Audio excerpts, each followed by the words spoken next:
International human rights committee of ఇండియాలో vice చైర్మన్గా చేస్తున్నాను.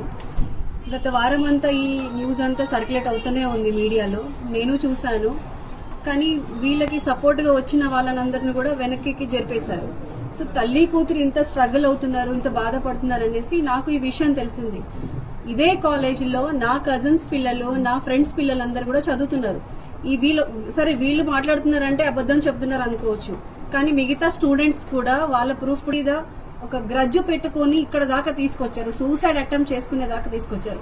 మీకు అందరికీ తెలిసిన విషయమే, అమ్మాయిలందరూ చిన్న చిన్న విషయాలకి వాళ్ళు చాలా సెన్సిటివ్గా ఉంటారు. వాళ్ళని టార్గెట్ చేసి ఒక లేడీ, ఒక టీచర్ అయి ఉండి ఒక అమ్మాయి క్యారెక్టర్ మీద అది మాట్లాడడం ఎంతవరకు అది కరెక్టర్ చెప్పండి.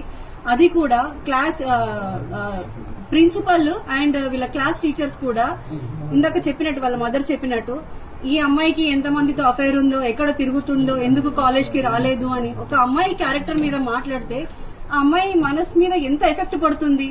రేపు తను ఇప్పుడు ఫైనల్ ఇయర్ చదువుతుంది, దీని తర్వాత తను అబ్రాడ్కి వెళ్ళాలని వాళ్ళ ఫాదర్ దగ్గరికి వెళ్ళింది. తనకి హెల్త్ ఇష్యూస్ కూడా ఉన్నాయి, ప్రతి సర్టిఫికేట్ ఉంది వాళ్ళ దగ్గర. ఇవన్నీ చూపించాక కూడా ఇంత టార్గెట్ చేసి ఈ అమ్మాయిని ఇంత బ్లేమ్ చేసి, ఇదే కాకుండా మిగతా స్టూడెంట్స్ అందరికీ చెప్తున్నారంట, ఈ అమ్మాయితో మాట్లాడకండి, ఈ అమ్మాయిలాగా మీరు తయారవ్వకండి, ఇలా చేస్తే మీరు ఇలా అవుతారు అని. అది మానసికంగా దెబ్బతీస్తున్నట్టే కదా. ఒక ఆడపిల్ల మరి రేపు సూసైడ్ చేసుకుంటే వీళ్ళు ఏం చేస్తున్నట్టు అంటే, వీళ్ళు అడిగినందుకు వీళ్ళని ఒక టార్గెట్ చేసి ఇంతమంది. అదే కాకుండా వీళ్ళు ప్రెస్ దగ్గరకు వచ్చి ఇంత మాట్లాడాక వీళ్ళకి సపోర్ట్ గా వచ్చిన వాళ్ళకి అందరినీ కూడా అంత ప్రాబ్లం అంతా సాల్వ్ అయిందని ఈ పర్సన్ వాళ్ళందరికీ వెనక్కి పంపించారట. ప్రాబ్లం సాల్వ్ కాలేదు. ప్రాబ్లం సాల్వ్ అయితే మళ్ళీ ఈ రోజు ప్రెస్ కాన్ఫరెన్స్ మేము పెట్టే వాళ్ళం కాదు.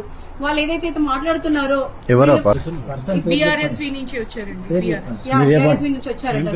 పేరు తెలియదు మాకు. ఈ పర్సన్ వచ్చారు, కాకపోతే పిక్చర్ మాకు దొరికింది. ఈ పర్సన్ వచ్చి మీడియా వాళ్ళకి ఆ అబ్బాయి లోపలికి ఇతన్ని ఎక్కడి నుంచో తీసుకొచ్చారండి, ఏదో పార్టీకి సంబంధించింది. ఓకే, వీళ్ళు పొలిటికల్ గా కూడా ఇది చేస్తున్నారు. ఎవరెవరికి ఎంతెంత డబ్బు ఇచ్చి కొనుక్కున్నారో మాకు తెలియదు.